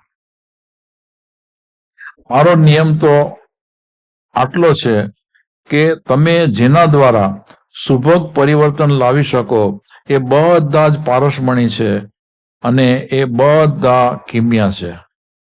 આ પારસનો ઉપયોગ કરવા માટે ઝાઝા દૂર જવાની જરૂરત નથી. અને ભાગીને બીજે જવું હતું ને, કે તમારે ક્યાંય બીજે જવાની જરૂર નથી. આપણે જ્યાં બેઠા છીએ ત્યાં જ એ માટે ભરપૂર તકો પડી છે. હવે આપણે આજે એક વચમાં વાત છોડીને એ લઈએ કે સંઘર્ષનું પોતાનું આગવું મૂલ્ય હોય છે. જીવનની ઘણી ઉપલબ્ધિઓ એના ઉપર આધારિત હોય છે. સંઘર્ષને આપણે આ નજરે જોવા જોઈએ. તો પ્રેક્ટિકલ જીવનની અંદર આપણે જે પણ કાર્ય કરવા હોય, આપણને એમ થાય કે મારે આટલું કામ કરવું છે, આટલું કામ કરી જ નાખવું છે, મારા વિકાસ માટે કરવું જોઈએ. તો એ કાર્યની આપણે શરૂઆત કરીએ અને કંઈક મુશ્કેલી આવે તો આપણે મુશ્કેલીને દૂર કરીએ કે કાર્યને છોડી દઈએ? જો કાર્ય કરવું હોય તો મુશ્કેલીને દૂર કરવી પડે ને. પછી એક મુશ્કેલી આવી, પછી બીજી આવી, બીજા પ્રકારની મુશ્કેલી આવી, ત્રીજા પ્રકારની મુશ્કેલી આવી. એ જેમ જેમ મુશ્કેલીને હટાવતા જઈએ તો આપણે કાર્યમાં આગળ વધી જઈ શકીએ, કાર્ય કરી શકીએ. નહીં તો આપણે કાર્ય કેવી રીતે કરી શકીએ? અને જેમ જેમ સંઘર્ષ આવતા જાય ને એમ એનો મુકાબલો કરી એ સંઘર્ષને દૂર કરતા જઈએ ને એમ એમ એ સંઘર્ષનું મૂલ્ય આપણને સમજાતું જાય કે ભાઈ આ સંઘર્ષ છે એમાં મારી અંદર રહેલી જે શક્તિ છે એનો વિકાસ થઈ રહ્યો છે. એ શક્તિ એ સંઘર્ષને દૂર કરવાની એક તાકાત ઊભી કરે છે. અને આવી રીતે જીવનની ઘણી ઉપલબ્ધિઓ એના ઉપર આધારિત હોય છે. તો હવે તમને જે રેગ્યુલર આજ્ઞા થઈ છે નિત્યક્રમ વગેરે કરવાની, તો એની અંદર સંઘર્ષ તો આવતા હશે ને. સાવ ન ગણીએ એવા નાનામાં નાના પણ આવે અને મોટા પણ આવે. કેટલી જાતના આવતા હશે ને. કંટાળો આવે ને, આમ થાય ને તેમ થાય ને, ગમતું નથી ને, કંઈક બહાના કાઢીએ કે ભાઈ આજે તો બહુ મોટું કામ કરવાનું છે ને, ક્યાંક બહાર જવાનું છે ને. આવા આવા કેટલા કેટલા કારણો આવતા હોય. અને આપણે હકીકતની અંદર પછી એનું મૂલ્યાંકનમાં એમ કહીએ કે ભાઈ આ પછી આમ સંઘર્ષ આવ્યો ને એટલે પછી મારાથી ન થયું, મને આ મુશ્કેલી આવી, મને આ તકલીફ આવી. પણ હકીકતની અંદર જો આપણે આપણું આત્મકલ્યાણ જ કરવું છે, એ આપણું મુખ્ય કાર્ય છે આપણા જીવનનું, તો પહેલી વાત તો એ કે સાવ નાની નાની વાત કે જે આપણી આરાધનામાં મુશ્કેલી કરતી હોય એ નાની વાતને દૂર કરી અને બળવાન રીતે બળવાન મનથી આપણા બધા ક્રમ વ્યવસ્થિત કરવા જોઈએ, નિયમિત કરવા જોઈએ. એમાં આળસ થાય, તકલીફ થાય. એ આળસ અને તકલીફ એ છે કે જે ક્રમ આપણે નિયમિત કરવાના છે એ ક્રમની અંદર આપણો આધ્યાત્મિક વિકાસ રહેલો છે, એ વિકાસ કરવાનો છે. એની અંદર જો આળસ કરી તો આપણા વિકાસને આપણે અટકાવી રહ્યા છીએ. બસ એનું મૂલ્ય આપણને બરાબર ખ્યાલ હોવો જોઈએ કે મારો આંતરિક વિકાસ થવો જ જોઈએ અને એના માટેના બધા સંઘર્ષોને દૂર કરવાનો પ્રયત્ન કરવો જ જોઈએ. અને એ જ્યારે જ્યારે પણ આવી રીતે સંઘર્ષને હટાવી અને બરાબર પોતાને જે આજ્ઞા થઈ છે એ ક્રમ વ્યવસ્થિત કરે અને એની અંદર એકાગ્રતા થોડો વખત પણ જો લાવે ને તો એને એવો આનંદ આવે. એને એમ થાય ઓહો, હું આળસની અંદર આટલો વખત તો મેં ગુમાવ્યો, પણ મેં આળસને દૂર કરી તો મને કેટલો અંદરથી આનંદ થાય એવું થઈ ગયું છે. એમ આ સંઘર્ષનું મૂલ્ય કે ભાઈ એ આવ્યો તો મારી શક્તિ ખીલી, મારી અંદર રહેલી આળસ હતી એ દૂર થઈ, એમ કેટલા બધા ફરક અંદર અંદર થવા માંડ્યા. અને આ જીવનની ઘણી ઉપલબ્ધિઓ કે જે આ સંઘર્ષને દૂર કરવાની અંદર રહેલી હોય છે.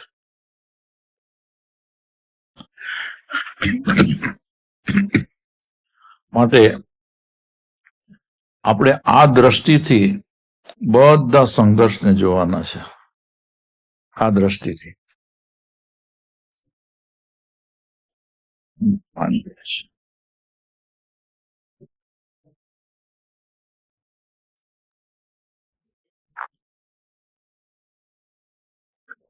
ચલાવું ને 5 મિનિટ આમ કેસે 5 મિનિટ ચલાવો. પેલા તમે નથી પૂછ્યું જ નહીં.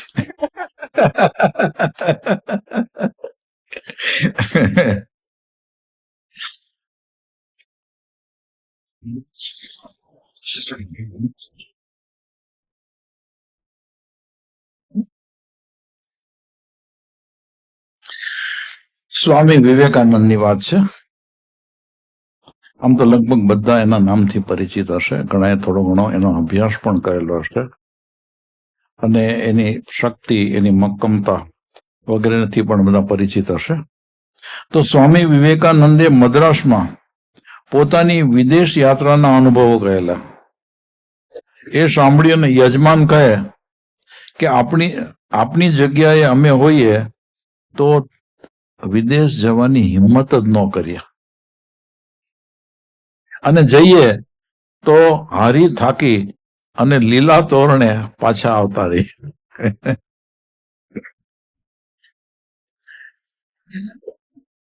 તો હવે શું કે છે, વારંવાર થાકવા છતાં ખરો શ્રદ્ધાવાળો માણસ યુદ્ધ નહીં છોડે, સ્વપ્ન સેવવાનું બંધ નહીં કરે, પુરુષાર્થનો ત્યાગ નહીં કરે, અને તો એને સફળતા પણ મળે જ મળે.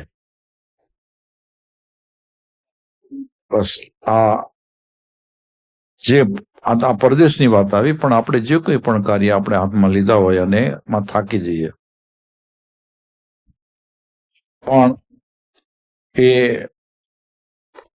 ગમે એટલો થાકે, વારંવાર થાકે, પણ પુરુષાર્થ ન છોડે. કેમ કે એના અંતઃકરણની અંદર શ્રદ્ધા નામનો ગુણ રહેલો છે.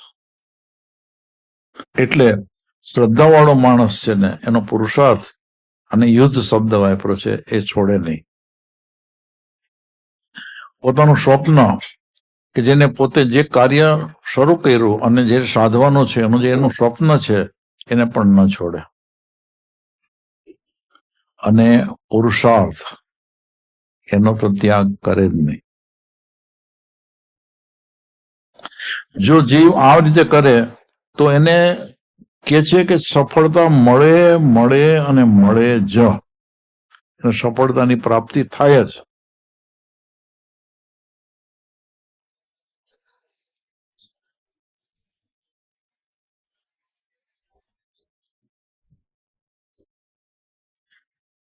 હવે એની મુખ્ય વાત લઉં છું, આખી વાત નથી લેતો, એટલે જેને ક્રીમ વાળી વાત છે ને એટલી થોડીક લઈ લઉં છું.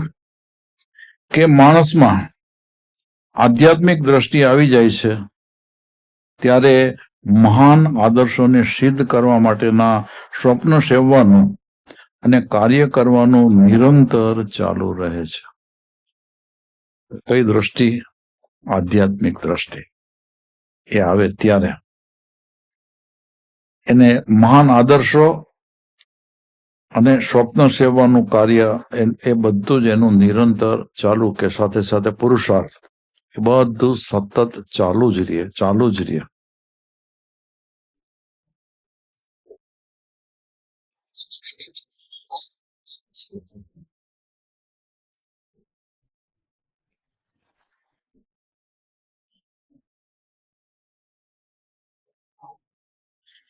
એટલે આપણો જે આ વિષય છે મુખ્ય કિમિયાની કળા. તો જે કિમિયાની વાત કરું છું એ આ જ છે કે આપણે આ આધ્યાત્મિક કિમિયાની કારી અજમાવી જ પડશે. જીવન બદલી નાખવા માટે બીજો કોઈ રસ્તો નથી. આ આધ્યાત્મિક કારી એને અજમાવી જ પડશે.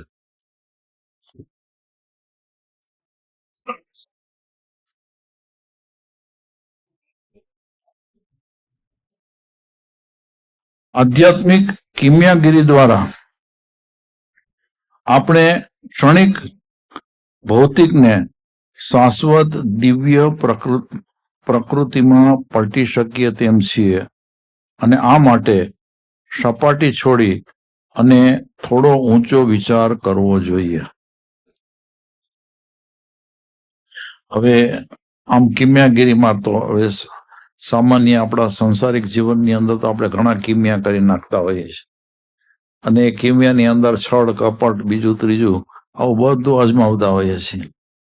પણ આ તો આધ્યાત્મિક કિમિયાગીરી છે, એમાં ખોટું તો કંઈ જ ન ચાલે. છળ કપટ કે એવું તો કંઈ ચાલે જ નહીં, બધું સાચું જ હોવું જોઈએ.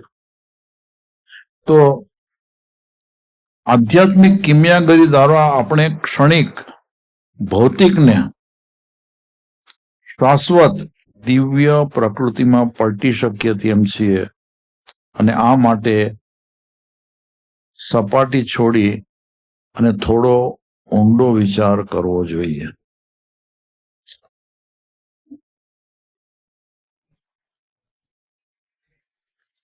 આપણે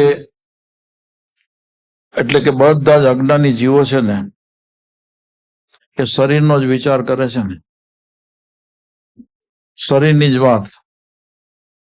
3 વખત ખાવાનું મળવું જોઈએ, સારા કપડાં મળવા જોઈએ, આ જોઈએ, આ જોઈએ, ઘર જોઈએ, બીજું જોઈએ, ત્રીજું જોઈએ, એમ બધું. અને આખું જીવન એ શરીર અને શરીરના સુખ માટે વિતાવે છે. એ જીવન કેવું છે? તો કે ક્ષણિક. ક્ષણિક કઈ રીતે?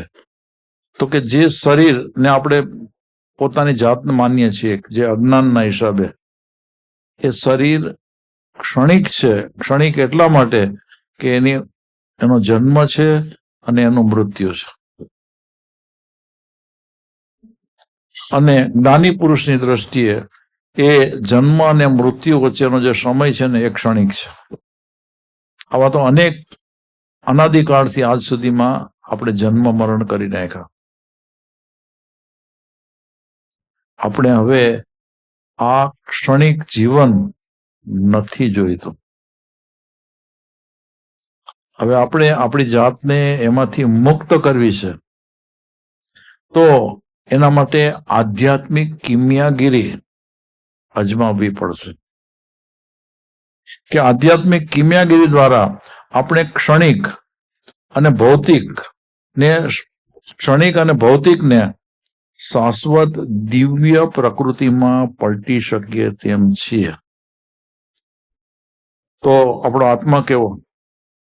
ક્ષણિક છે, શાશ્વત છે. એટલે કે એનો જન્મ પણ નથી, એનું મૃત્યુ પણ નથી. 3 કાળ રહેનારો પદાર્થ છે. અને આપણે જે સુખ માટે ઝંખીએ છીએ એ બાહ્ય સુખ છે, પર આધારિત સુખ છે. સાચું સુખ નથી, પણ આપણા આત્માની અંદર જે સુખ છે એ સાચું સુખ છે. એ ક્ષણિક નથી, હંમેશ માટે રહેનારું સુખ છે. તો એને આપણે શાશ્વત દિવ્ય પ્રકૃતિમાં પલટી શકીએ તેમ છીએ. અને આના માટે થઈને આપણે આ જે સપાટી ઉપર વિચાર, એટલે કે જે લેવલ ઉપર આપણા વિચાર કરીએ છીએ, એ લેવલને છોડી અને થોડા ઊંચા ઉપર ઉઠવું પડશે.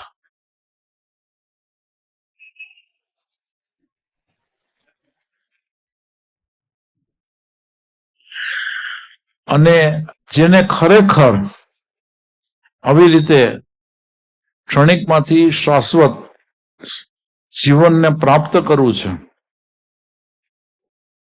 અને એ વિચારથી થોડોક ઊંચો પણ ચડ્યો છે, એના માટે કહે છે કે પરમાત્માનો પ્રેમ સદાય આપણી સાથે છે. આના માટે પણ આ કોણ સમજાવે જીવને? આપણે એક શાશ્વત તત્વ કે જે સર્વથા અપરિવર્તનશીલ છે, એ પોતાની યાત્રા અનંત પંથે આગળ ધપાવી જ જાય છે.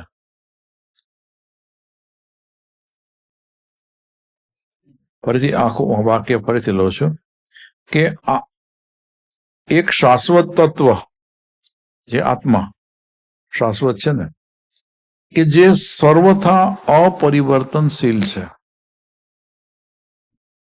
એ પોતાની યાત્રા અનંતને પંથે આગળ ધપાવીએ જ જાય છે. ક્યાં સુધી ચાલશે આ યાત્રા? તો કે જ્યાં આપણે મોક્ષ નહીં પહોંચીએ ત્યાં સુધી આ યાત્રા ચાલુ જ રહેવાની.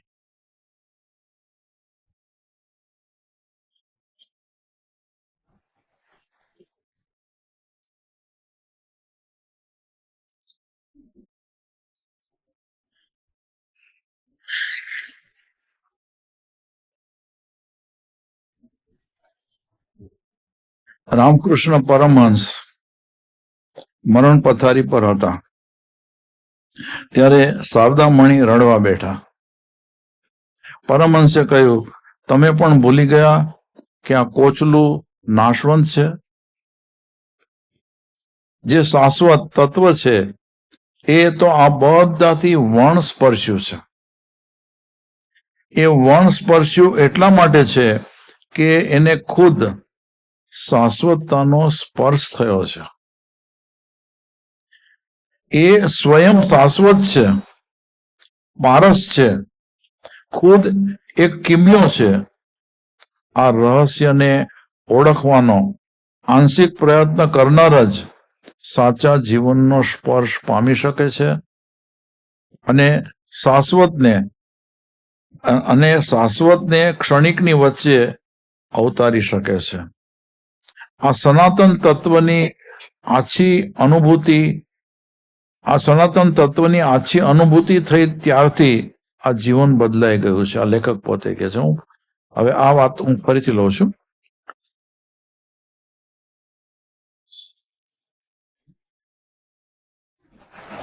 કે જે શાશ્વત તત્વ છે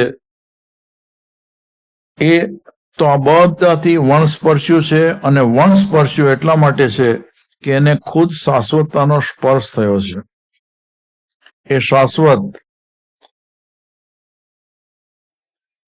એ સ્વયં શાશ્વત છે, પારસ છે, ખુદ એક કિમ્યો છે. આ રહસ્યને ઓળખવાનો આંશિક પ્રયત્ન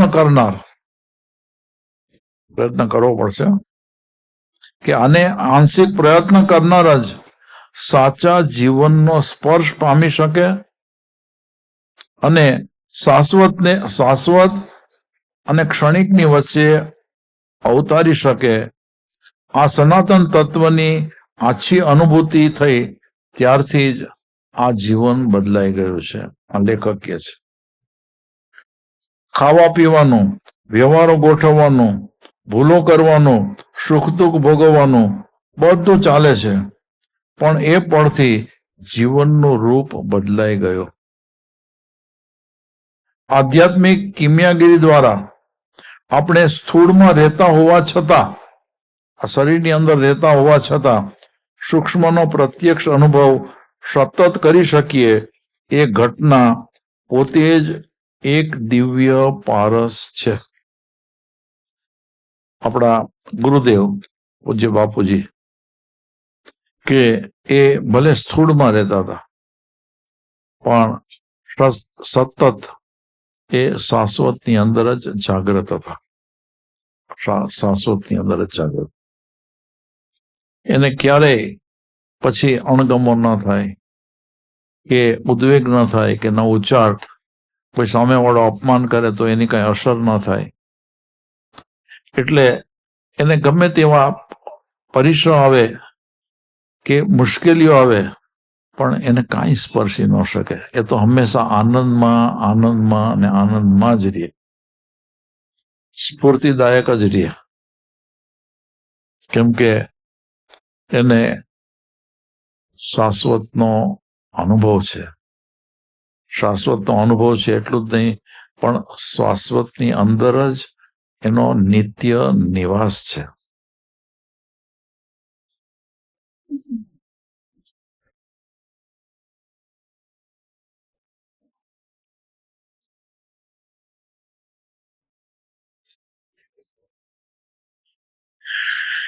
જે મહાન પારસ તત્વ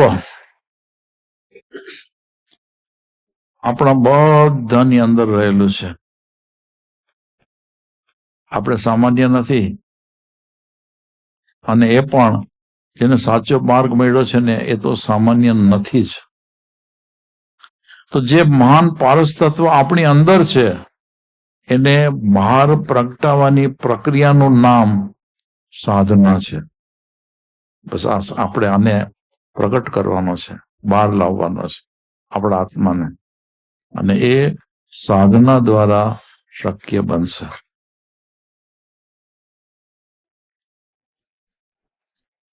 હવે છેલ્લે સવાલ છે કે આ સાધના આરંભી આરંભ આમ તો માર્ગ ગ્રહણ કર્યો એટલે શરૂઆત તો કરી દીધી છે. કેટલો પુરુષાર્થ કરો છો એ તમારા પર બધા ઉપર છે. પણ આ સાધના આરંભી અને પારસનો સ્પર્શ આપણે પામીશું? આ સવાલ છે કે ખરેખર આપણે પારસનો સ્પર્શ પામીશું? તો કે છે ના ભાઈ, મેં તો પારસનો સ્પર્શ પામવા માટે જ આ માર્ગ ગ્રહણ કર્યો છે. એટલે મારી અંદર રહેલી બધી નબળાઈઓ હું દૂર કરીશ. મારા જીવનની અંદર મુખ્ય લક્ષ્ય આ પારસનો સ્પર્શ એ જ મુખ્ય લક્ષ્ય રહેશે. મારે નથી પૈસા કમાવા, કે નથી બાહ્ય સુખ જોઈતું, નથી મહેલો બનાવવા, કે નથી કોઈ બીજી વસ્તુ જોઈતી, પણ મારે મુખ્યપણે પારસનો સ્પર્શ જોઈએ છે. બસ. અને એ સ્પર્શને માટે થઈને તમારા બધા જ યુવા સાધકોની અંદર ખૂબ ખૂબ શક્તિ ભરેલી પડી છે. તમે એનો પૂરેપૂરો સદુપયોગ કરો. અને જેમ જેમ તમે સદુપયોગ કરશો એમ એમ તમે આ માર્ગની અંદર આગળ વધતા જશો. અને પછી એના પેલા તો નાના નાના ફળ ખાવા મળશે, પણ પછી ફળ ખાવાની શરૂઆત થશે ને ત્યારથી આખી વાત બદલાઈ જશે. બસ તો અહીંયા વાત પૂરી કરું છું. સદગુરુ દેવ કી જય. तो 2 रास्ते हैं. जब मुश्किल सामने आती है तो 2 रास्ते हैं. एंड जवाब मैंने कीधु भाग ले, या भाग ले, भाग ले. એનો સેમ 2 અર્થ થાય. શબ્દો એક જ છે પણ અર્થ 2 થાય છે. જેમ ભાઈએ કીધું કે કાં આપણે એમાંથી ભાગી જઈએ છીએ, આપણે એમ થાય છે હું ત્યાંથી દૂર જતો રહું, અને કાં આપણને એમ થાય છે કે આપણે એમાં ભાગ લઈએ, પાર્ટિસિપેટ કરીએ, એને ફેસ કરીએ ચેલેન્જીસને, અને પછી જેમ ભાઈએ કીધું એમ કે આપણી હારને વિજયમાં કે જીતમાં ફેરવી શકીએ. તો એ ખાસ આજે યાદ આવ્યું એટલે એમ કીધું. અને હવે આમ તો એટલા બધા લોકો ગાવાવાળા દેખાય છે અહીંયા, પણ એક તેજસભાઈ પાસેથી તો પદ લઈએ, અને જો હજી એક ભક્તિ કરવી હોય તો નિમિત્ત પાસે એક પદ લઈએ. તો તેજસભાઈ પહેલા આપ લેજો.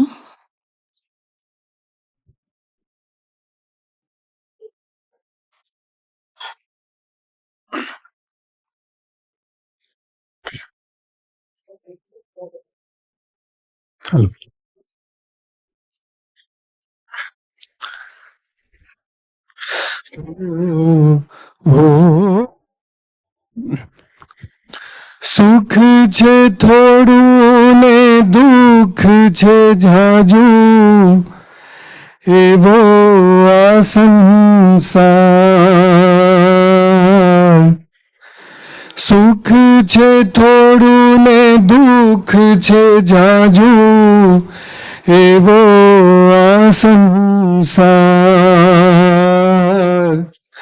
જીવતરમાં જ્યારે આગ લાગે ને અંગે ઉઠે અંગાર, છાંટે ત્યારે શીતળ પાણી, એવી પ્રભુ વાણી. બોલો બોલો. છાંટે ત્યારે શીતળ પાણી, એવી મારા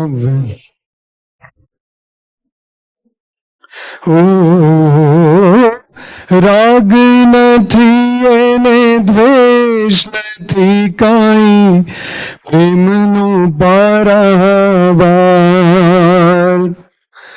રાગ નથી એને દ્વેષ નથી કાંઈ, પ્રેમનો પારાવાર. નિષદિન કુણે કાળ જળથી વહેતી કરુણાની ધાર, શાતા પે સઘળા પ્રાણ, એવી પ્રભુ વાણી. હે શાતા પામે સઘળા પ્રાણ, એવી પ્રભુની વાણી. ચંડ કૌશિકના ઝેર ઉતાર્યા, ઉગારી ચંદન બાળા. ચંદ કૌશિકના ઝેર ઉતાર્યા, ઉગારી ચંદન બાળા. ગૌતમનો પણ ગર્વ ઉતાર્યો, વેણ કહી મર માળા. જાણે સ્નેહની સરવાણી, એવી પ્રભુ હે જાણે સ્નેહની સરવાણી, એવી પ્રભુ વાણી. અને છેલ્લે કીધું છે હે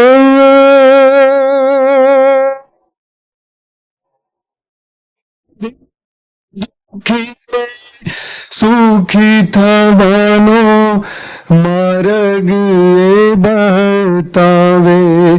ઓ દિલ દુખીને સુખી થવાનો માર્ગ એ બતાવે. હો જાદુ ભરેલા વેણ કહીને પાપીઓને પીગળાવે, પાષાણોને કરતે પાણી. એવી પ્રભુની હે પાષાણોને કરતે પાણી, એવી પ્રભુની વાણી. છાંટે ત્યારે શીતળ પાણી, એવી મારા ગુરુની વાણી. ઓ છાંટે ત્યારે શીતળ પાણી, એવી મારા ગુરુની વાણી. જય ભગવાન.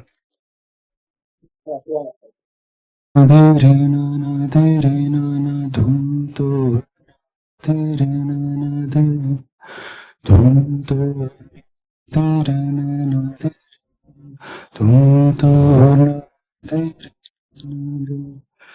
ये हमसे कैसे झुके, ये कैसे रुके. मंजिल मुश्किल तो क्या, धुंधला साहिल तो क्या, तन्हा है दिल तो क्या.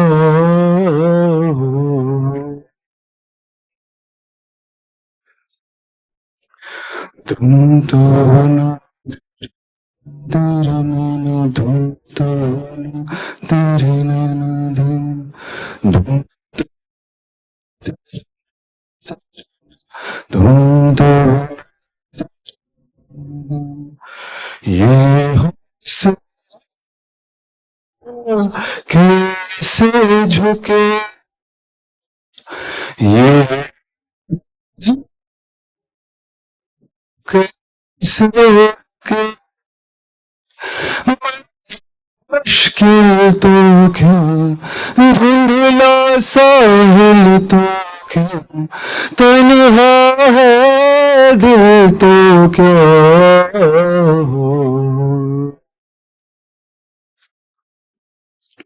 राह में कांटे बिखरे तो पे चलना है. शाम छुपा ले सूरज मगर, रात को एक दिन ढलना.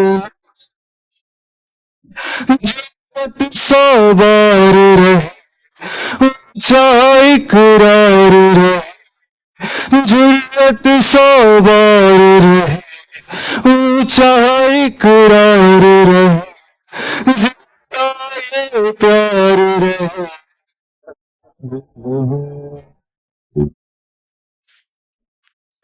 धूम तो होना रे, धूम तो होना रे, धूम तो होना तेरी, धूम तो होना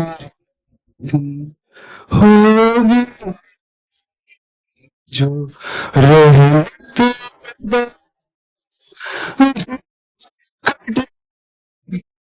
साये तले होगी जो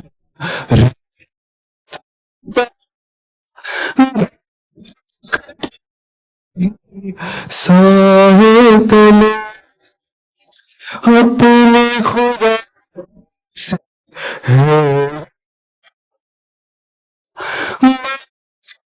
गाले हमको गले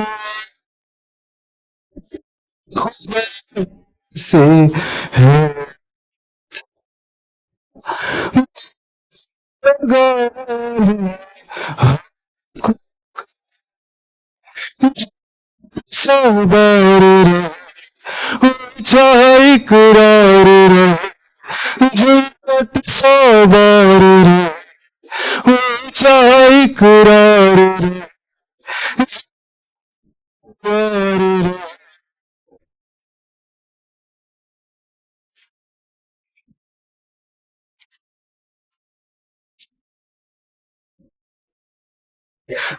कृपाणु देव की जय, त्रिलोकनाथ की जय, स्वामी भगवान की जय, सब संतों की जय, जैन शासन देव की जय, बोलो श्री वासुपूज्य भगवान की जय।